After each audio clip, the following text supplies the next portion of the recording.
हमारे साथ कई बार ऐसा होता है कि हम अपने मोबाइल का पासवर्ड तक भूल जाते हैं और कई बार मोबाइल को अनलॉक करते वक्त अगर कोई आपका पासवर्ड देख ले तो हमें पासवर्ड बदलना पड़ता है। अब इन दोनों प्रॉब्लम्स को दूर करने के लिए एक बंदे ने गजब का दिमाग लगाया। उसने एक ऐप बनाया जिसका नाम है स्क्रीन लॉक टाइम पासवर्ड। अब ये ऐप डाउनलोड करने के बाद ये ऐप आपके करंट टाइम को ही आपका पासवर्ड बना देता है। मतलब अगर अभी टाइम है 11:25 तो आपका पासवर्ड है 11:25। अब टाइम हुआ 11:26 तो आपका पासवर्ड होगा 11:26। अब पासवर्ड भूलने का झंझट नहीं, क्योंकि करंट टाइम ही आपका पासवर्ड है। और दूसरा, अगर किसी ने आपको अनलॉक करते देख भी लिया तो अगले ही मिनट आपका पासवर्ड चेंज हो जाएगा।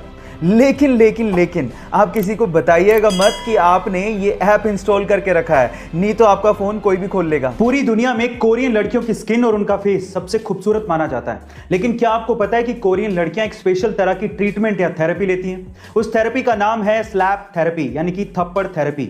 वो पूरे दिन में अपने चेहरे पर 30 से 40 बार थप्पड़ मारती हैं। लेकिन डोंट वरी, वो थप्पड़ जोर से लगाया गया थप्पड़ नहीं होता है। धीरे धीरे अपने चेहरे पर 30 से 40 बार थप्पड़ मारने से चेहरे में ब्लड सर्कुलेशन बढ़ता है, जिससे टॉक्सिन्स बाहर निकल जाते हैं। वो आपके स्किन को इंप्रूव करता है और आपकी एजिंग घटाता है और आप यंग दिखना शुरू हो जाते हो। तो गाइस, आपने अपनी जिंदगी में चीजों की या पैसों की चोरी तो सुनी होगी, लेकिन हमारे अजब गजब एमपी में एक अलग ही मामला सामने आया है। वहां के गांव में पूरी की पूरी बनी बनाई सड़क की चोरी हो गई। जी हाँ गाइस, आप ठीक सुन रहे हैं। मामला कुछ यूं है कि एमपी के गांव में ग्राम पंचायत ने वहां के एक वार्ड में 10 लाख रुपए की लागत से एक सड़क बनवाई थी।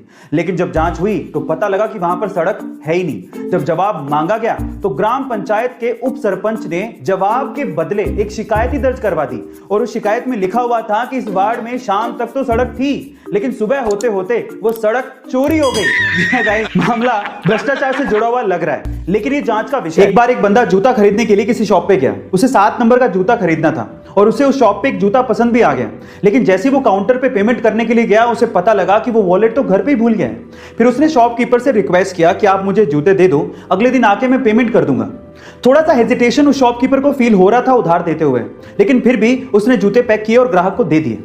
अगले दिन वही ग्राहक वापस से उस शॉप पर आता है और कहता है कि दोनों में से एक जूता 6 नंबर का है, प्लीज आप उसे चेंज कर दो। तो ग्राहक ने माफी मांगते हुए 6 नंबर का जूता चेंज करके उसे 7 नंबर का दे दिया। उस दिन ग्राहक वॉलेट लेके आया था और उसने पेमेंट भी कर दी। अब आप ये देखिए कि दुकानदार ने कितना समझदारी से काम किया। ना उसने जूते खोए ना कस्टमर। इसे कहते हैं प्रेजेंस ऑफ माइंड। बहुत सी फेमस सेलिब्रिटीज अपनी अलग अलग तरह की photos social media platform Instagram पे शेयर करते हैं और बहुत से उनके फैंस उनकी इन फोटोज को लाइक भी करते हैं। पर अगर मैं आपसे सवाल पूछूं कि इंस्टाग्राम की हिस्ट्री में वो कौन सी ऐसी फोटो है जिसपे आज तक के सबसे ज्यादा लाइक्स आए हैं, तो आप लोग क्या कहेंगे? मे भी आप में से बहुत सारे लोग क्रिस्टियानो रोनाल्डो का नाम लें, क्योंकि उनके इंस्टाग्राम पे सबसे ज्यादा फॉलोवर्स हैं। मे भी कई लोग किम कार्दाशियन या फिर सेलेना गोमेज या फिर काइली जेनर का नाम लें, लेकिन इनमें से वो कोई भी ऐसी सेलिब्रिटी नहीं है जिनकी फोटो पे सबसे ज्यादा लाइक हो। वो फोटो है एक अंडे की। जी हाँ गाइस, आप ठीक सुन रहे हैं। 4 जनवरी 2019 को क्रिस गॉडफ्रे नामक एक बंदे ने अपने इंस्टाग्राम हैंडल पर एक अंडे की फोटो शेयर करी, जिसपे अभी तक 55 मिलियन से ज्यादा लाइक्स आ चुके हैं, जिसने काइली जेनर को भी पीछे छोड़ दिया। पिता की मौत के बाद एक बेटे ने अपनी मां को ओल्ड एज होम भेज दिया, लेकिन मां ने कोई शिकायत नहीं की। एक बार ओल्ड एज होम से बेटे को कॉल आता है कि आपकी मां की तबीयत बहुत ज्यादा खराब है, उनसे आखिरी बार मिल लीजिए।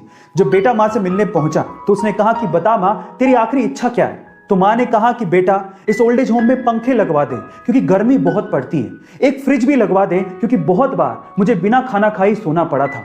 तो बेटे ने मां से कहा कि तूने पूरी उम्र शिकायतें नहीं करी, लेकिन मरते हुए तू ऐसी शिकायतें क्यों कर रही है मां? तो मां ने क्या कहा पता है? मां ने कहा कि बेटा, मैंने तो गर्मी, भूख और दर्द बर्दाश्त कर लिया, लेकिन मुझे डर है कि जिस वक्त तेरे बच्चे तुझे यहां पर छोड़ के जाएंगे तो तू ये सब बर्दाश्त नहीं कर पाएगा। मां होती है, मरते दम तक वो अपने बच्चों के बारे में ही सोच रही होती है। तो क्या हमें हमारे माँ बाप के बारे में नहीं सोचना चाहिए?